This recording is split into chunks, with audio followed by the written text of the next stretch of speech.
Maliens an ka foli ni tani bɛ aw bɛɛ lajɛlen ye a mana kɛ diɲɛ fan fan k'a fɔ aw bɛɛ y'an n'a balimakɛ a n'aw denkɛ dɔ Mamadu Sidibe alias Gande Malien an bɛ aw ka émission préférée kɔnɔ émission min ni an b'a wele espace de vérité n'o ye tiɲɛ kɛnɛ ye espace de vérité ka jamana kodɔnnaw wele mun na faamuyalen don mun ka wulikajɔ an'u ka cɛsiri o bɛnnen don jamana kɔnɔdenw u bɛ se ka don da kelen fɛ ka bɔ da kelen fɛ togoya min na aw bɛɛ lajɛlen b'a a kalama dɔgɔkun kɔnɔna la mankan cayara kosɛbɛ mankan in tɛ dɔwɛrɛ ye ko CNT ko projet de loi dɔ tun dira CNT mɔgɔw ma min bɔra gouvernement yɔrɔ ka se CNT la débat kɛra kan CNT kɔnɔna la nka jamana kɔnɔden fanba ka yeta ye min ye bi olu b'a fɛ k'a dɔn réellement projet de loi in mun ni mun de tun b'a kɔnɔ amendement jumɛn jumɛn de kɛra a kɔnɔna la a mankan bɛ yɔrɔ jumɛn parce que a mankan fanba k'o ye gouvernement ani CNT de ni ɲɔgɔn cɛ nka an ye min ye bi an y'a ye M5 fana bɔra ka communiqué dɔ kɛ communiqué kɔnɔna la M5 fana bɛ ka laɲini dɔ kɛ an ka jamana marabaga fɛ n'o ye son excellence colonel Assimi Goïta ye jamana kɔnɔdenw an ye layidu min ta aw ye layidu in a tɛna na wuli o ye jumɛn de ye ka bɔ ka mɔgɔ ɲini mɔgɔ min bɛ se ka na ko min bɛ jamana kunkan ka bɔ ka tiɲɛ fɔ aw ɲɛna o hukumu de kɔnɔna la mɔgɔ caman tun ye a ɲini an fɛ ko ni ye CNT débat ninnu ta k'a jateminɛ k'u ka remarque bolilen don maa fila ɲɔgɔn na ka fɔ ka se maa saba ma a maa saba in dɔw la mɔgɔ kelen ye Nusar ye ko ni n b'a fɛ ka ko in tiɲɛ yɛrɛ dɔn ko n ka Nusar wele ka na ko Nusar k'a da don a ko la ka tiɲɛ bɛɛ fɔ an bɛ min fɔ aw ye fɛn min ɲɔgɔn tɛ jamana kɔnɔ waati dɔ la i b'a fɛ ka fɛn min mɛn i tulo la ani min ye tiɲɛ tuma dɔw la olu tɛ kɛlɛ ye an bɛ bɔ ka tiɲɛ de fɔ jamana kɔnɔdenw ye aw ka se k'a dɔn CNT ani gouvernement ni ɲɔgɔn cɛ projet de loi min tun bɛ yen a ko tun bɛ togoya min na Nusar bɛ na a da don nin bɛɛ la ka bɛɛ tɛntɛn k'a di aw ma aw bɛ Nusar dɔn Nusar a bɛ se ka kɛ i n'a tɛ hakilina kelen na mɛ k'a fɔ ko Nusar tɛ fasoden ɲuman ye n'i y'o fɔ yɔrɔ maaw n'a dɔn k'a fɔ i ye kuma min fɔ k'i ye nkalon tigɛ fasoden ɲuman dɔ dɔn a ka wulikajɔ ka bɔ faso ko in na an bɛ min fɔ aw bɛɛ lajɛlen ye an b'a fɔ radio so 10 ɲɔgɔnna fana bɛ Mali kɔnɔ o radio so 10 in olu labɛnnen don an ka nin kumakan in ka se ka an dɛmɛ ka rediffusion kɛ a bɛ se ka carin cogo min na jamana kɔnɔden bɛɛ lajɛlen bɛ se ka a kumakan in sɔrɔ radio so fɔlɔ ye radio islamique ye ale bɛ Kolokani Daɲɛ FM o bɛ Nara Cikan FM o bɛ Kolonjɛba Miracle FM o bɛ Buguni radio Gɛɲɛ kan ale bɛ Fana Filadugu FM ale bɛ Kasaro n'o bɛ Kita fɛ radio Wasulu ale bɛ Yanfoli la Watini FM o bɛ Ɲena n'o bɛ Sikaso fɛ radio Sanso FM ale bɛ Sanso Mori la n'o bɛ Buguni fo ka taa se radio Toguna FM ma ale bɛ Baɲangara ville la an b'a fɔ aw bɛɛ lajɛlen ye a y'a bisimila émission espace de vérité kana kan min ye tiɲɛ kɛnɛ ye Nusar bɛ na tiɲɛ fɔ aw ye bi aw ka se k'a dɔn Nusar i ni ɲantuma Gade i ni ɲantuma somɔgɔw bɛ di alhamdulilayi folikan jumɛn de b'i bolo k'a lase an lamɛnbaga bɛɛ lajɛlen ma Mali kɔnɔ ani Mali kɔ kan an b'i fo i ka wulikajɔ la ka jamanadenw fo maa o maa bɛ k'an lajɛ Mali kɔnɔ Mali kɔ kan an b'u fo dan tɛ foli min na an bɛ taasi bila kɛ ka se an balima minnu tanyana banbagaciw ka wale la Bankas mara la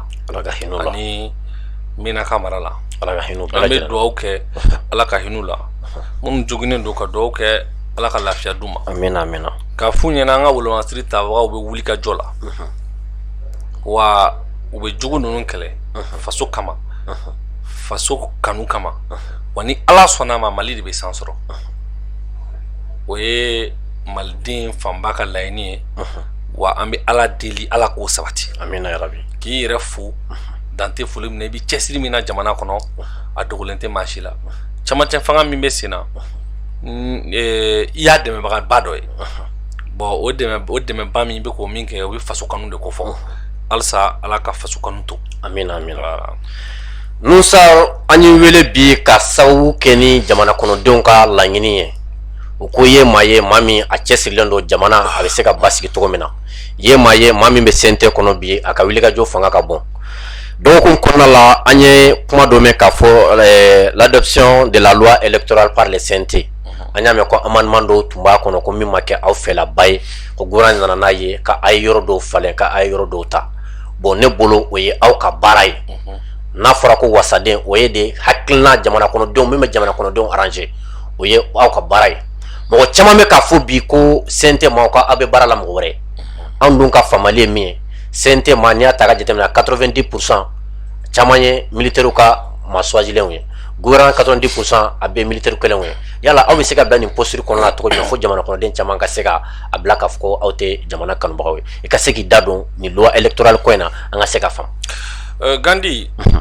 anw dontɔ politique la an ye ladu de ta an y'a ta ala ye an y'a ta diɲɛ an y'a ta faso ye ni an bɛna don nkalon na don min ala k'an sama ka bɔ a la jamana ka hɛrɛ ti fɛn min na ala kana to badabada anw sen ka don la. Amina rabi. An nana to o hulikajɔw kɔnɔ jamana kanu kama camancɛ fanga nana fo CNT ko nana bɔ a kɔnɔ mun bɛ sen na bi i ye kuma dɔw fɔ sisan ko a fɔra camancɛ fanga min bɛ sen na ko CNT bɛ baara la maa dɔ ye bon i b'a dɔn an ka jamana kɔnɔ manipulateurs u ye fanga sɔrɔ dɔɔni o ka ca manipulation barika bonyana u bɛ nkalon da u yɛrɛ la u b'a da maa wɛrɛ la bon nkalon ti mɛn bolo la o a ti mɛn i ye san 10 kɛ nkalon la tiɲɛ ka don kelen bɛ kuma la n'i balola nkalon la don dɔ tiɲɛ b'i sigi a malo kɛnɛ kan siga t'o la mun de kɛra camancɛ fanga kuncɛli a ti kuncɛ ni fɛn wɛrɛ ni kalata tɛ kalata a ti bɔ sanfɛ ka cun a bɛ labɛn de a bɛ labɛn ni min ye a bɛ fɔ a ma ko loi électorale n'o ye sɛbɛnfura ye wa bi camancɛ fanga kɔnɔ organe min yamaruyalen don sariya kisɛ tali la o tɔgɔ ko CNT Conseil national de transition n'a ɲɛmaaba ye colonel Malick Diaw ye an b'a fo dante foli min na a ka faso jɔ la a ka fasoden ɲumanya la a ka jamana kanu na an b'a fo dante foli min na ka CNT cɛ n'a muso denmisɛnnin mabakɔrɔ bɛɛ lajɛlen fo CNT kɔnɔna na le 3 décembre tɛmɛnen nin y'a kalo 6 ni dɔɔni ye gouvernement ye sariya kisɛ bila ka na CNT ka tabali kan bon o le 3 décembre o y'a sɔrɔ CNT bɛ ka session kuncɛ session kɔrɔ ye jumɛn ye sariya sunba kɔnɔ bulonma yamaruyalen don a ka baara kɛ kalo 3 siɲɛ 2 san kɔnɔ kalo 6 ye nka ni a bɛ fɛ ka baara wɛrɛ kɛ min to o kalo 6 kɔnɔ fo wajibi gouvernement ka session extraordinaire dɔ demander k'a ɲini k'a fɔ a ka d'an ye aw ka na baara kɛ parce que ni sariya kisɛw bɛ yen a ka d'an ye an k'a ta jamana baara hukumu kɔnɔna na mun de kɛra 3 décembre o y'a sɔrɔ CNT bɛ k'a ka baara kuncɛ kalo 3 baara kuncɛ an nana laɲini gouvernement fɛ aw tɛ demande kɛ ka session ta walasa an bɛ se ka don loi électorale ko ni charte ko kɔnɔ cogo min na le 4 décembre le 4 février gouvernement ye session extraordinaire dayɛlɛ ka projet caman k'a kɔnɔ loi électorale b'o la police territoriale b'o la nka o don kelen gouvernement nana ye k'a fɔ ko k'an ka nin baara ninnu an kana nin baara ninnu an ka yɛlɛma ko u ye décret wɛrɛ tara sɛbɛn wɛrɛ tara min tara sɔgɔma k'o falen k'a fɔ dɔrɔn bɔn aw ka nin an y'aw wele aw kana baara kɛ sariya kisɛ foyi kan n'a bɔra charte la gouvernement y'o kɛ an ɲɛ b'a la bi komi u bɛ se nkalon de la komi u bɛ se namara de la u bɛ se ko bayɛlɛma de la u bɛ se manipulation de la u ye décret min tara sɔgɔma le 4 février u y'o ta k'o cari ko CNT mɔgɔw ma tiɲɛ fɔ ko CNT welela session extraordinaire la nka u ye min dogo ne y'o ci ma k'a ci journaliste caman ma u ye min dogo u ma sɔn k'a yira maliyɛnw na k'a fɔ ko session dayɛlɛla wula fɛ sɔgɔma ni décret min ye wula fɛ décret wɛrɛ tara k'o kɔkari k'o bɔ yen donc u suguya filɛ nin ye jamana kɔnɔ u suguya ye nin de ye u bɛ se nin de la u tɛ se baara la u tɛ baara ɲɛdɔn u bɛ se ka nkalon tigɛ ka fɛn jɛman k'a bayɛlɛma ka kɛ finman ye kɛnɛ kan nka komi anw bɛ jamana in kɔnɔ ni ala sɔnna ma jɛman tɛ yɛlɛma ka kɛ finman ye jamana in kɔnɔ anw bɛ yen wa an m'an jɔ jamana ye video man t'anw bɔ an ja kan dɔgɔyama t'anw bɔ an ja kan barisa ko sanpɛrɛn ka lamɔden tɛ siran marifacikan ye ayi donc anw jɔlen don donc k'a yira maliyɛnw na k'u bɛ namara ni nkalon min na a namara ni nkalon a filɛ kɛnɛ kan nin maliyɛnw bɛɛ b'u hakilina ta la sariya kisɛ nalen a bɛ di commission ma k'a ye t'a sigi parce que CNT kɔnɔ commission 10 de bɛ yen bɛɛ n'i ka baara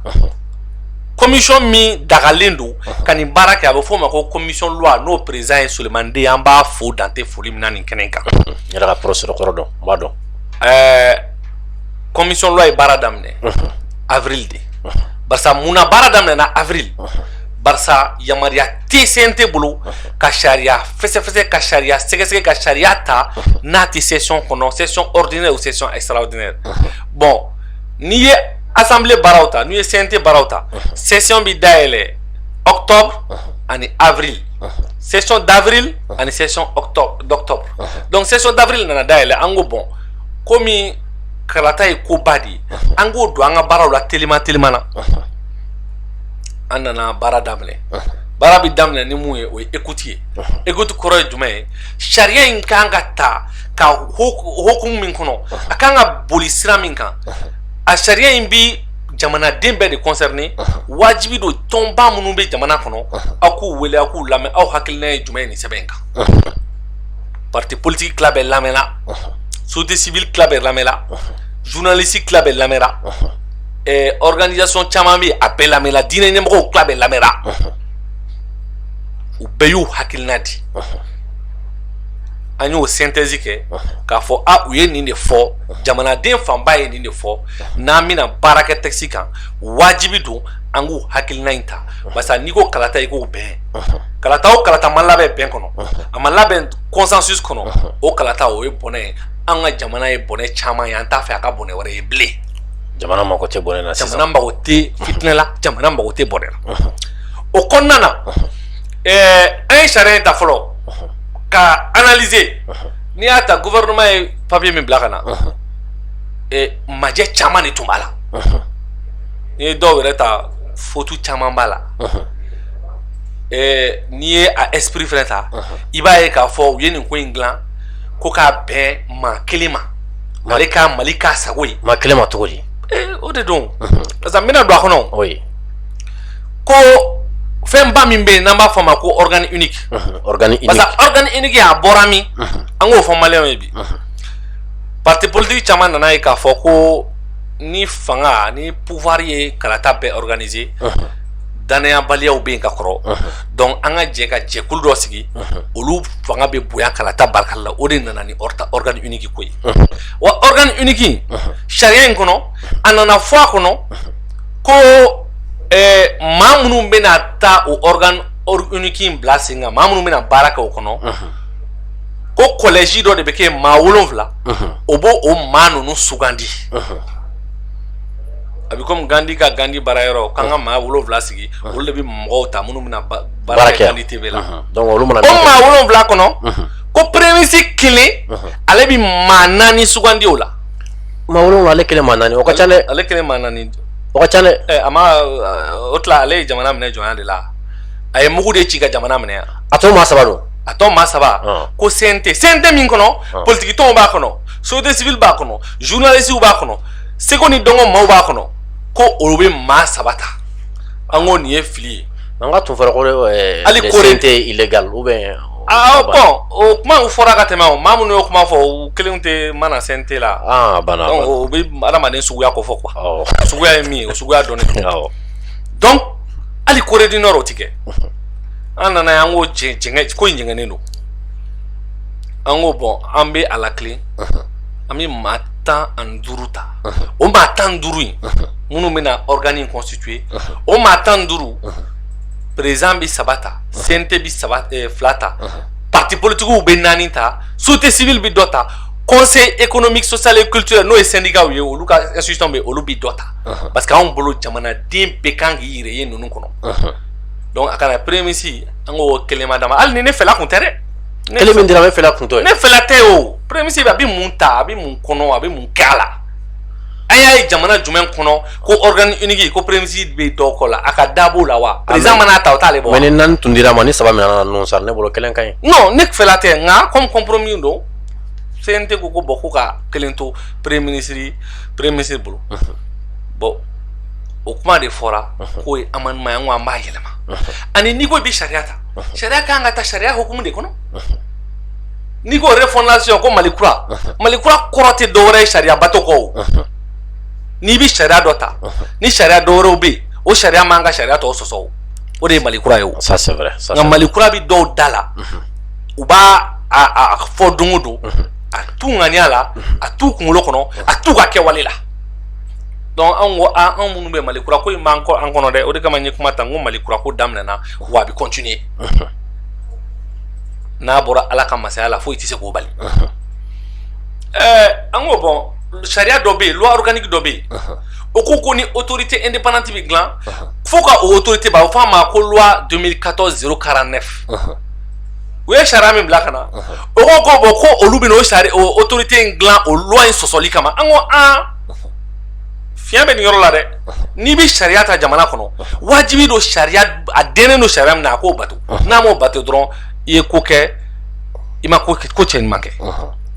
donc an nan'o ye k'o dilan o nana mun wɛrɛ fɔ ko organe indépendant in ko ka an ka préfet dabɔ kalata ko la ko ka sous préfet dabɔ a la ko mɔgɔ 7 in mana maa minnu sugandi olu de bɛ kalata kɛ ka kalata fɛn bɛɛ fɔ administration ko t'a la préfet ko t'a la an ko aw ka sabali dɛ. o maa 7 dunna premier ministre ka maa 3 b'a la. maa 4. premier ministre ka maa 4 b'a la. donc Mali faso tun bɛ fɛ ka faso janfa de u ye Mali namara de. non yɔrɔ ka gɛlɛn. u ye Mali lagosi de an y'o de lakilen CNT kɔnɔna na fo ka maliyɛnw ka nin de faamu. oui nin yɔrɔnin. an ko bi tɛgɛ ka sigi nin kan kosɛbɛ. jamana n'i y'a ye jamana ma bin préfet nɔ b'a la dɛ. nɔ b'a la. préfet jɔ jɔyɔrɔ la dɛ sous préfet jɔ jɔyɔrɔ la dɛ donc fisiri wale man di Ala ye fisiri wale man di kira ye maa min bɛ fisiri waleya ta ka maaw sɛgɛrɛ o tigi man di Ala ye donc an ko jamana tɛ se ka kɛ fisiri wale ye préfet ma jamana tɛ se ka kɛ fisiri wale ye sous préfet ma wajibi don u k'u sen ye ko in na n'i y'a ye organe unique min bɛ sen na DGE tɛ yen bilen o de bɛ fichier ko DGE bilal'o kɔnɔ CENI tɛ yen bilen CENI bilal'o kɔnɔ fɔlɔ administration de tun bɛ résultat provisoire fɔ o ko banna administration tɛ centralisation kɛ u tɛ foyi kɛ u dan ye dɔrɔn ka organisation technique et matérielle mais min ye résultat ye organe unique de bɛna résultat fɔ o tɛ yɛlɛma dɔ ye. o ye yɛlɛma dɔ ye. donc u nana ni o kow ye donc an ko vraiment nin tɛ bɛn dɛ nin ye fɛn min tɛ bɛn an ko u ka sabali anw ti yan gouvernement kama anw ti yan premier ministre kama anw tɛ premier ministre ka mara kɔnɔ anw bɛ Mali maliyɛnw ka mara de kɔnɔ anw bɛ maliyɛnw de kama wa maliyɛnw ni dɔngɔ ye mun ye an b'o kɛ o de kama wulila k'an bɛ maa dɔ ka baara la dɔw yɛrɛ k'an bɛ Faransi ka baara la. oui caman ye Faransi ka mɔgɔw dɔnnen tɛ yan. caman ɲɛ premier ministre min b'an kunna ale ma surun Faransi la n'anw yan. ayi dɛ. an ka sabali sa an ka sabali an ka sabali Gandi so tɛ ne bolo Canada koyi ne den ti Canada kalala koyi ne ka Faransi taga man ca yɛrɛ koyi. bon est ce que aw ma dala ni aw si ka mɔgɔ bɛ Canada ninnu sisan so tɛ aw si bolo Canada sisan. n bɛ min f'i ye taa sɛgɛsɛgɛli kɛ dɛ kana fɔ k'a tɛ si bolo dɛ donc vraiment u ka sabali quoi parce que an ye bɛɛ kunnu ye koyi an ye bɛɛ kunnu ye an y'u bi ye jɔn de tun taara fara cadre mɔgɔw kan ko ka transition kɛlɛ ka taa s'u ma tereta ninnu ma ko a ye na an ka transition kɛlɛ parce que u ma jɔyɔrɔ kun sɔrɔ jɔyɔrɔ waati tun ma se de o jɔn donna maison la presse mɔgɔw kan k'a ye na an ka communiqué conjoint kɛ parce que ka sɔrɔsiw kɛlɛ anw de y'an jɔ ni sɔrɔsiw cɛ o a ma kɛ yan a kɛra bon bi ko jamana k'a ta k'a don maa kelen ni dɔngɔ na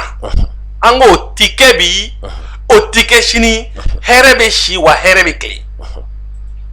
an y'an kɔrɔkɛ dɔ yɛrɛ mɛn ko Bitar u bɛ ka kuma ko CNT ka ci a fa ye 10 ye a ba ye 15 ye ko a bɛ ka kumaw fɔ kuma minnu kala t'u la taafan t'u la ale de ye CNT da ale de ye CNT dilan o de kama an b'a fɔ a ye a bɛ marché ko de dɔn a k'i da to marché ko la a k'i da bɔ fɛn min ye sariya ta ko ye a t'o ɲɛ dɔn a k'i da bɔ a la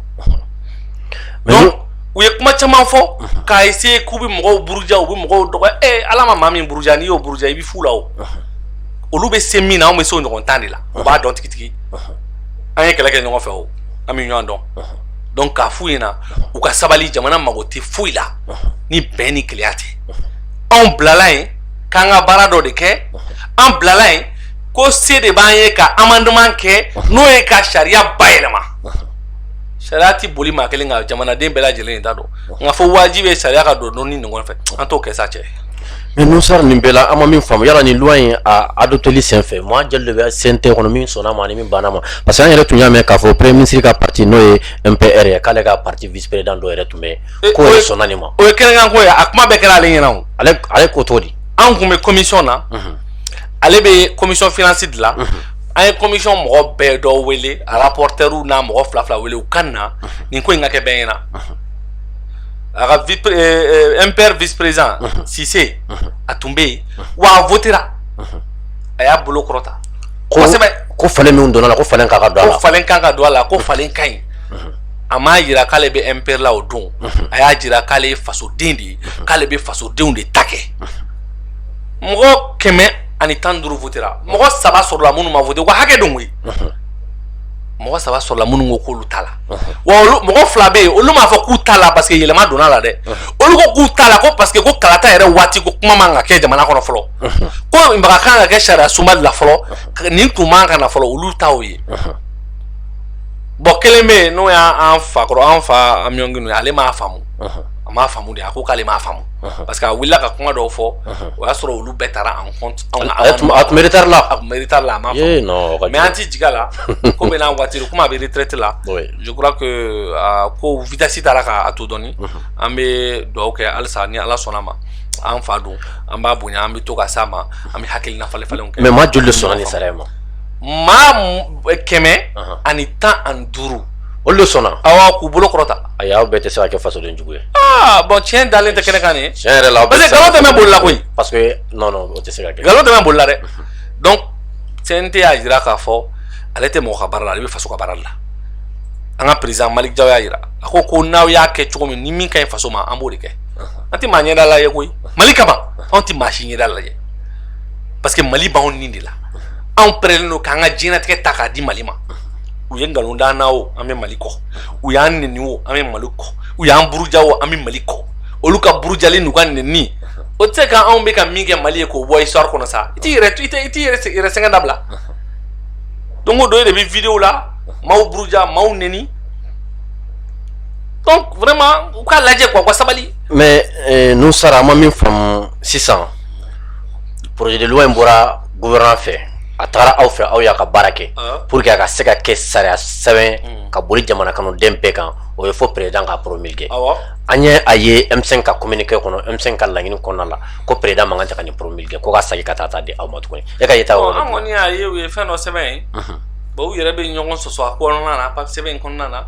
u t'a la ju t'a la barisa n'i ko ko M5 tɛ koyi maa damadɔni dɔrɔn de maa caman bɔra M5 kɔnɔ bi maa damadɔni dɔrɔn de don olu bi premier ministre nɔfɛ yala de la barisa olu ka directeur de conscience ye ale de ye n'ale ko k'a ye si k'a jɔ yan olu b'u si k'u jɔ yen bon anw ko k'an tɛ mɔgɔ ɲɛda lajɛ maintenant min ye promulgation ko ye taa i ci la koyi karamɔgɔkɛ taa i ci la Asimi bɛ faso in fɛ a bɛ jamana fɛ a bɛ jamanadenw fɛ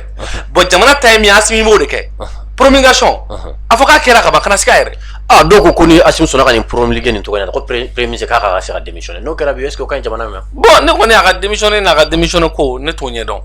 ne kɔni bɛ min na an bɛ faso ta de kɛ faso ta diyara mɔgɔ ye an b'o kɛ faso ta ma diya mɔgɔ ye an b'o de kɛ mais min ye démission ko ye vraiment ne ta t'o la ne t'o ɲini k'o dɔn ne ka o tɛ ne ɲɛ sira la mais min ye faso ta ye an b'o kɛ an tɛ maa ɲɛda la ye dɛ ayi karamɔgɔkɛ anw tɛ maa si ɲɛda la ye anw bɛ faso ta de kɛ wa an dalen b'a la i ko saya an bɛ ka faso ta de kɛ n m'a fɔ k'an bɛ maa wɛrɛ ka baara la bɛn le cerveau ye maa wɛrɛ ka baara la n ko bɛn le cerveau ye bolo kɔrɔta bɛn kɔni bɛɛ bɛ bɛn dɔn o faransi kɛlɛbaga dɔ ye o m'a fɔ ko o dɔn donc u ka kumaw nkalon tɛ ka tigiya dɛ u ka kuma bɛɛ nkalon tigiyara o parce que u bɛ seni de la nkalon man décret bɔ k'a jira la man décret ci ma y'a ci ma u m'a fɔ ko fɛn convoquera décret dɔ bɛ yen u ma ban k'o jira maliyɛnw na u ye nin de ta k'o da kɛnɛ kan parce que u bɛ se nkalon ni namara de la ne y'a fɔ kunun ko a ma ɲi k'o tɛ se n ko ninnu t'a ɲɛ dɔn n k'o tɛ se a ma jɔ bi yan a ma da kɛnɛ kan bɛɛ ɲɛna a waati a ma fɔ ko Nusara ka jugu ko kɛlɛ dɔ b'a ni premier ministre k'a sɔrɔ Ala b'a dɔn kira b'a dɔn gɛlɛya foyi tɛ ne ni premier ministre cɛ ni ne y'a wele bi ko mago b'a la ci dɔ la a bɛ n reçu an bɛ taa a b'a ɲɛnabɔ fɛnɛ gɛlɛya foyi ma deli ka gɛlɛya t'an ni ɲɔgɔn cɛ yɛrɛ an hakilina bɛ se ka kɛ fɔ ɲɔgɔn kɔ fɛn dɔw la wa nin na hakilina fɔlen don ɲɔgɔn kɔ koyi parce que ne dalen don a la i ko saya ko Mali ta de bɛ kɛ ne dalen no la ngaw mi min kan o de jamana de untai o de here jamana ma fe o fe here jamana ma mo de ke koy ni ko kan ga do reke I mo am mo ibi tala man tala mais aw tun tɛ nin sara sɛbɛn ninnu aw tun t'a kalama de bɛ cogo di parce que mɔgɔw bɛ min jateminɛ Malick Diaw ni Assimi ka surun bon Sogɛli fana ni Assimi ka surun k'a fɔ ko nin ka se ka kɛ Assimi t'a kalama soit Malick Diaw tun t'a kalama nin sɛbɛn b'u bolo o bɛ se ka kɛ cogo di. non me ka min f'i ye parce que Malick Diaw ni Assimi u tɛ ko sɔgɔbɛ kɛ o t'olu kɛ quoi olu kɔni bɛ yen u bɛ baara kɛ faso de ye faso den ɲuman ti tɛmɛ ka t'i nin di jamana ma kɔrɔn fɛ ninnu tun bɛ kɔrɔn fɛ de. U blessera kɛlɛ la u ye fɛn caman degun caman sɔrɔ faso kama donc n'i ko ko I b'o olu ka faso de ɲumanya k'i bɛ siga o la dɔrɔn vraiment I ta ye ko wɛrɛ ye I bɛ munafikiya la colonel Malick Diaw président colonel Assimi Goïta ninnu ye faso de ɲumanw de ye u y'u ka faso de ɲumanya yira kunun u b'o kelen na bi wa n dalen b'a la ko sini u b'o faso de ɲumanya kelen yira u tɛ fɛn sɔgɔbɛ an minnu bɛ CNT la ni sariya min ma ca ma an ka sira t'a la gouvernement de b'a ka sariyaw ta fɔlɔ u b'a sɛgɛsɛgɛ u yɛrɛ dama ni ɲɔgɔn cɛ a kan ka tɛmɛ sira o sira fɛ a bɛ tɛmɛ o fɛ anw tɛ taa o sɛgɛsɛgɛ o a bɛ s'an ma o n'a sera an ma ni anw dalen don a la ko fɛn min ma ɲi Mali ma walayi an b'o kɔkari an b'o amande an b'o bila kɛrɛfɛ ni min ka ɲi Mali ma an b'o sankɔrɔta an b'o ta hɛrɛ bɛ si hɛrɛ bɛ tilen voilà. mais an bɛ fɛ ka min fana faamuya sisan ni Assimi banna ka na nin promulguer sisan ka tila ka renvoi ka taa di aw ma k'aw ka essayer ka amendement wɛrɛ kala tuguni. non Assimi to ne m'a f'i ye n ko faso de ɲuman don wa ne b'a c'est à dire ne tɛ douter o la yɛrɛ quoi o siga yɛrɛ tɛ ne minɛ parce que ne b'a dɔn jamana in kanu bɛ colonel Assimi la président Assimi na cogo min na ne b'a dɔn ne b'a dɔn jamana in hamina ko b'a la cogo min na ne b'a dɔn ne b'a dɔn ni fɛn sera a ma fɛn min ma ɲi jamana ma a ti jɛ n'o ye fo ka diɲɛ wuli nka fɛn min ka ɲi jamana ma fɛn min bɛ bɛn kɔfɔ fɛn min bɛ kelenya ko fɔ Assimi kɔni b'i bolonɔ bila o la ala tɛ sɛgɛsɛgɛ ala tɛ yɛrɛ a bolo gauche in b'a kala net ala tɛ yɛrɛ mais ne bolo nin tɛ mankan kun bɔ quoi gouvernement y'a ka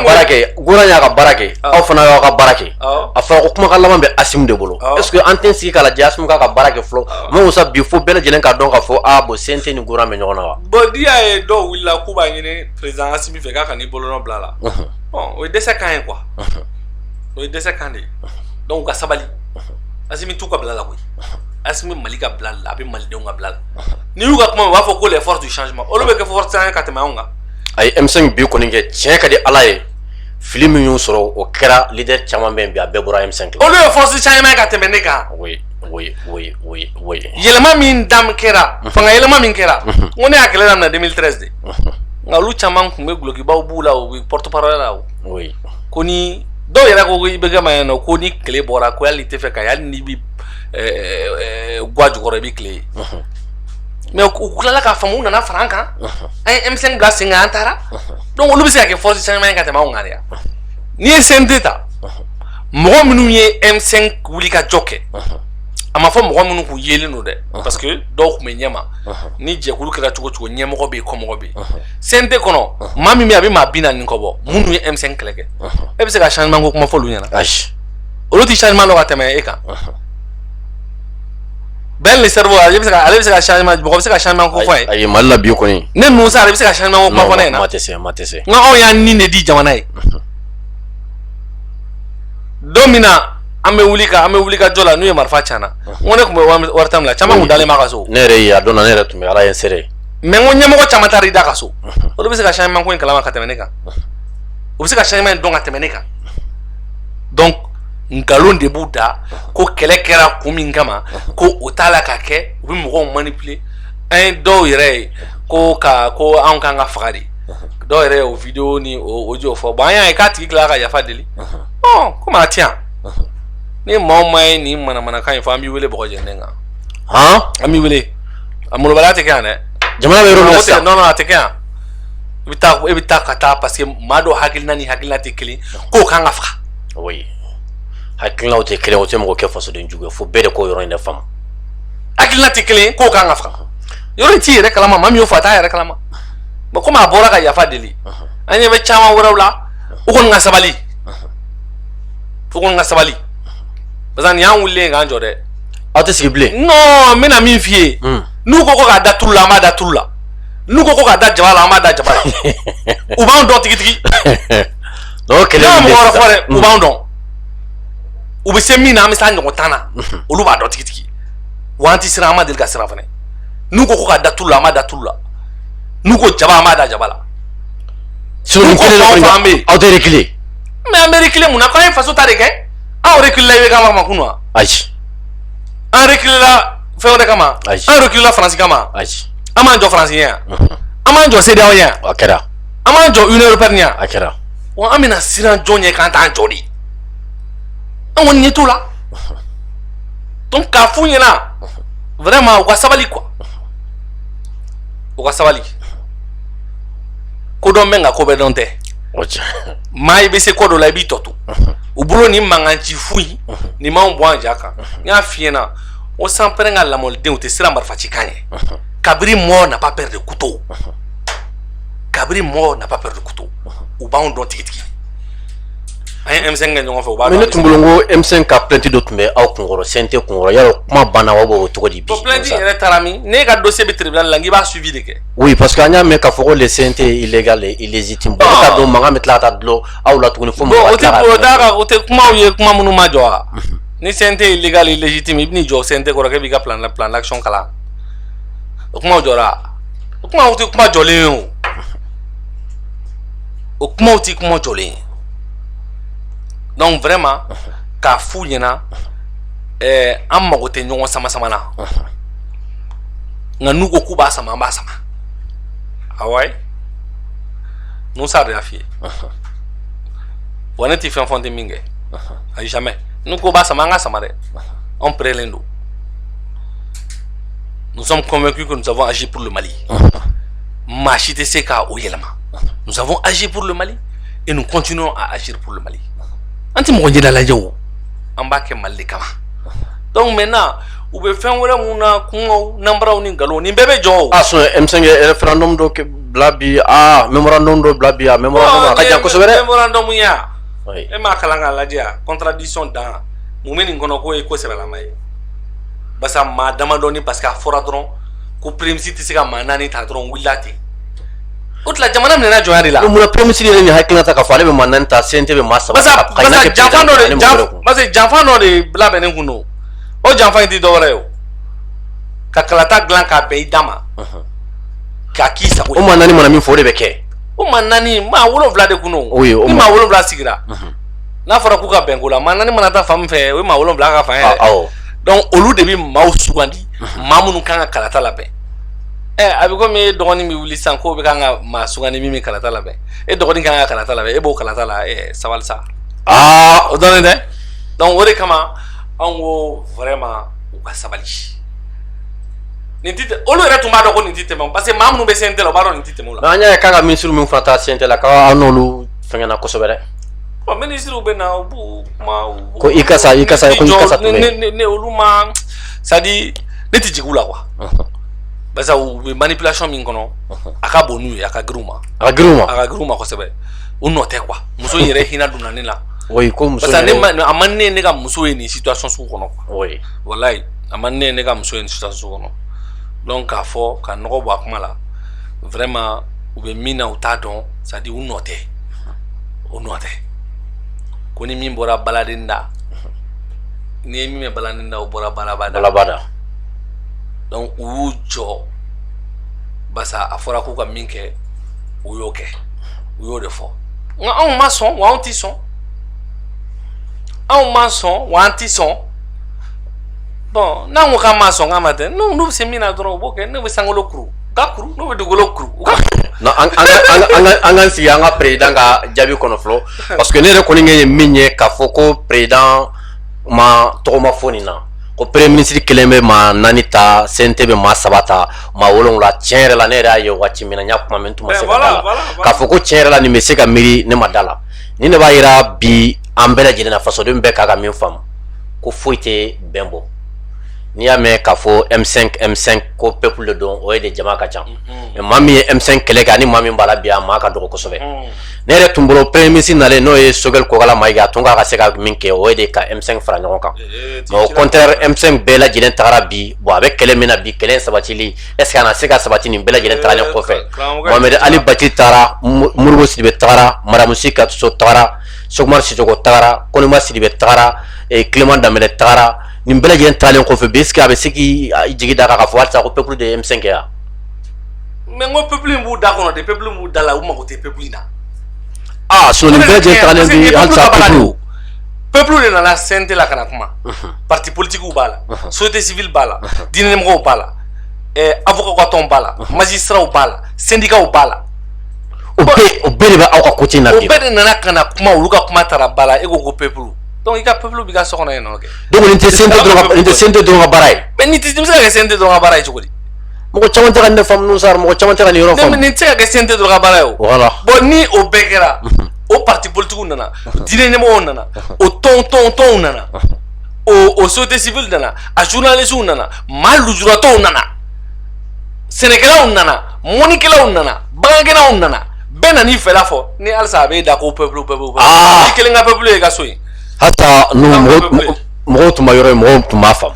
parce que a bɛ dɔw kun dɔrɔn ko CNT nin ta ko a b'a sɔrɔ k'aw ni awa dɔw yɛrɛ bɛ k'a fɔ k'aw ni ADEMA bɛ jɛ la sɔrɔ k'aw ni parti politique ta ko ninnu bɛ jɛ la bon or que nin ye Mali bɛɛ kunkanko kuma de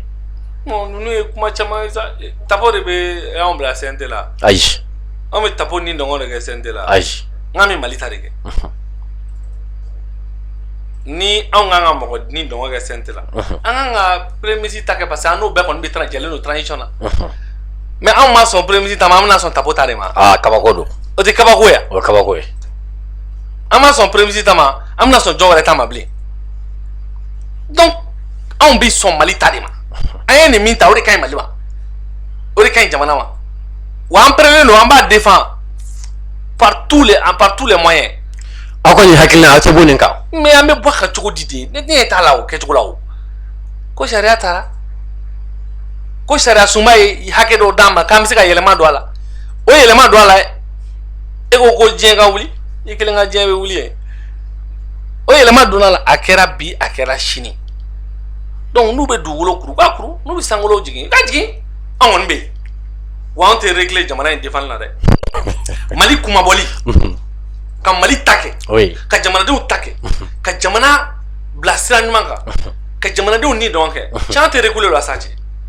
hali ni Bɛrɛdɛn bɔra an b'an jɔ o yɔrɔ la an kɔni an bɛ tiɲɛ de kɔ dɛ an tɛ maa kɔ dɛ n y'o fɔ bɛɛ ye an bɛ jamana dɛmɛ M5 kɛlɛ la an y'a ni di ka M5 kɛlɛ kɛ jamana kama transition fana an bɛ ka dɛmɛ jamana kama maa kelen si tɛ yen k'an dulon n'o maa min na ni an y'a ye k'a fɔ tiɲɛ bɛ fan min fɛ an b'o tiɲɛ de défend jamana kama ma ko tɛ donc an bɛ to nin de la nin ɲininkaliw de la n'an y'a ye tiɲɛ bɛ CNT bolo an ni anw bɛ kɛlɛ kɛ ɲɔgɔn fɛ parce que an ni maa tɛ ɲɔgɔn bolo an sigilen tɛ maa ye ko maa min jɔlen dɔ ni an ye an bɛ min ko o ye jamana de ye jamana ka intérêt bɛ sɔrɔ fɛn fɛn na aw ka sigi n'a ye k'a fɔ n'a bɛ ka jamana de défend n'a y'a kɔfilɛ wagati o wagati a y'a fɔ ko ko Gandi fana bɛ an kɔfɛ a fana bɛ k'an dɛmɛ n b'o layidu ta aw ye vraiment non an tɛ balan na parce que an b'i ka fasoden ɲuman n'i ka faso kanu kala voilà i ka kuma kuncɛ kuma k'i fo k'a fɔ maliyɛnw ɲɛna ko nkalon jɔdon sera sa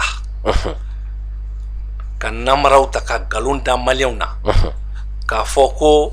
karisalakaw ye nin kɛ u bɛ karisa ka baara de la o jɔdon sera k'o lajɔ net ka kow bayɛlɛma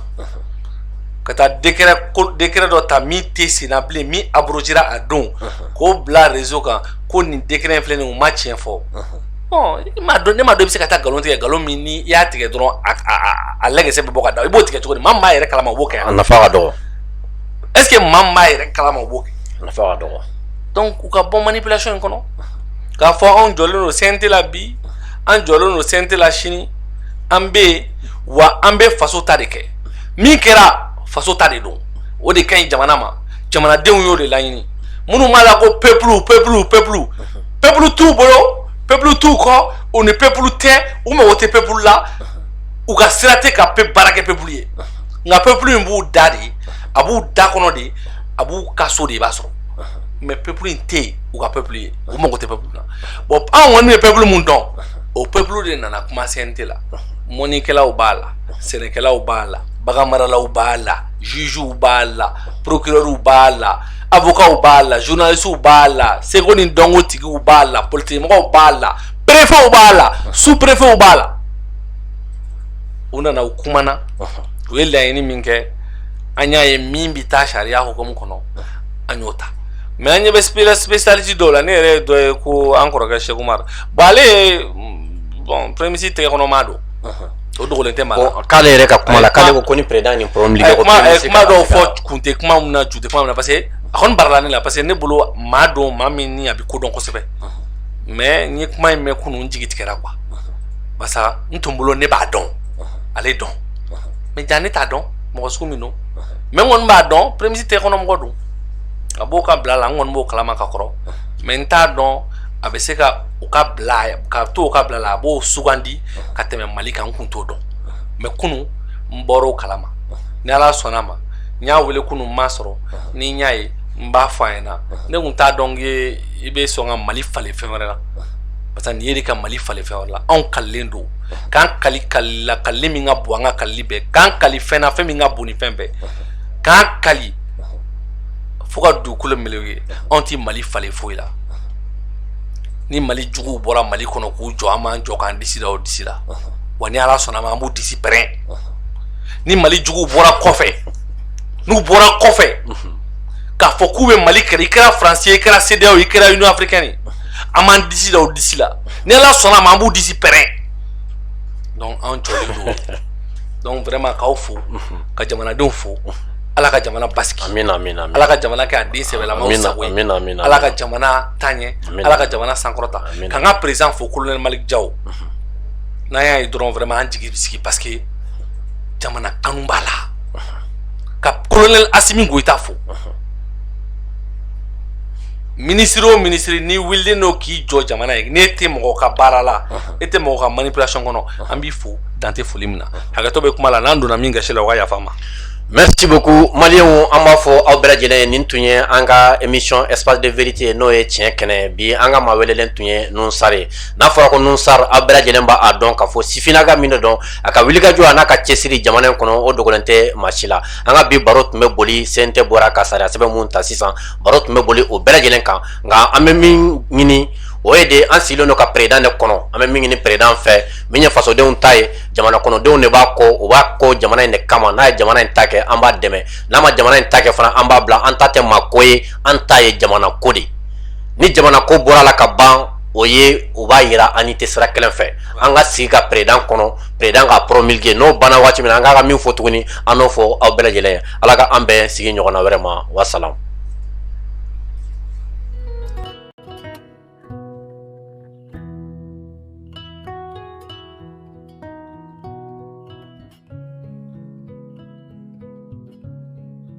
Gadan ni ko gadan o bɛ tali kɛ produit la i n'a fɔ café gadan nɔnɔmugu gadan citron gadan fo ka taa se thé gadan ma ale ni lɔgɔti gadan ninnu ye produit ye minnu bɛ dilan anw yɛrɛ fɛ yan kɛrɛnkɛrɛnnenya la société Dramera et Frères maaw fɛ.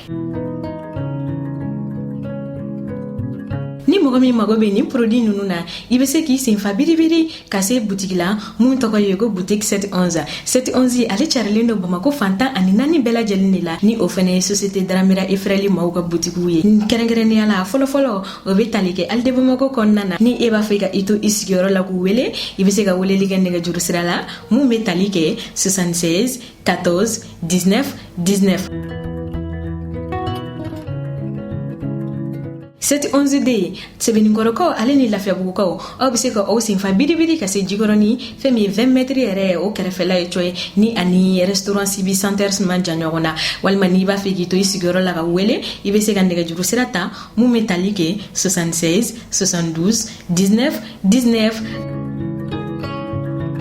Kalabankorokaw fo ka taa se Kabalakaw ma aw bɛ se ka aw senfa biribiri ka se Cɛbani fɛn min ye lycée Demba Kanda Keita o kɛrɛfɛla yɛrɛ la coye wala n'i bɛ fɛ k'i to i sigiyɔrɔ la k'u wele i bɛ se ka weleli kɛ nɛgɛjuru sira la 74 62 19 19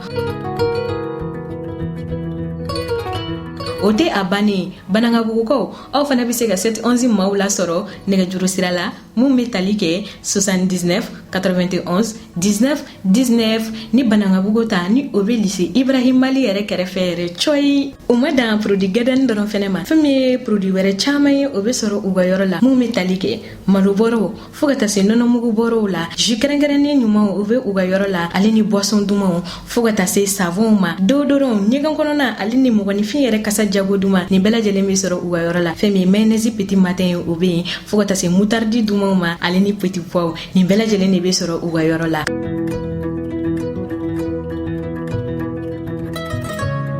Ka wasa sɔrɔ dumuniko ta fanfɛla fɛ a fɔ ko société Danamɛrɛ et frères lafiya bulonba.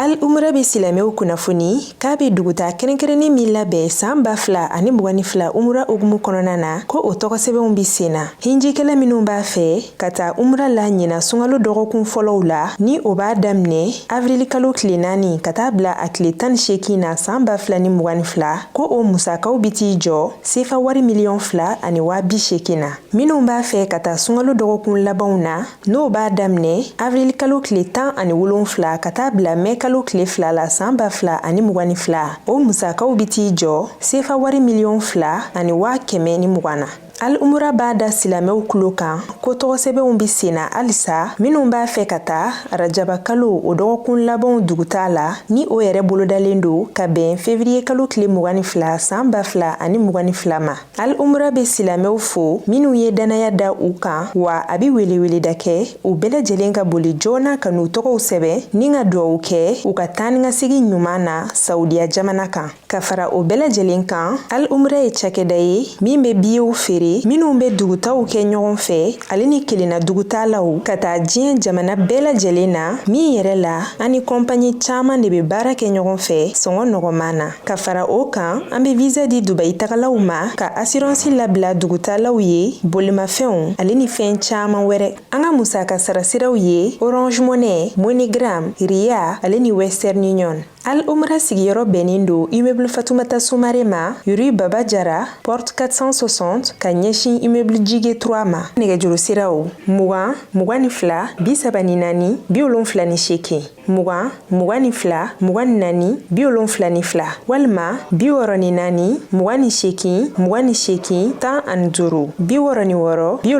88 68 68 76 51 juru walima 76 15 77 84 an ka email alomrabas@yahoo.fr an ka bɔlɔlɔsira http://alomra.com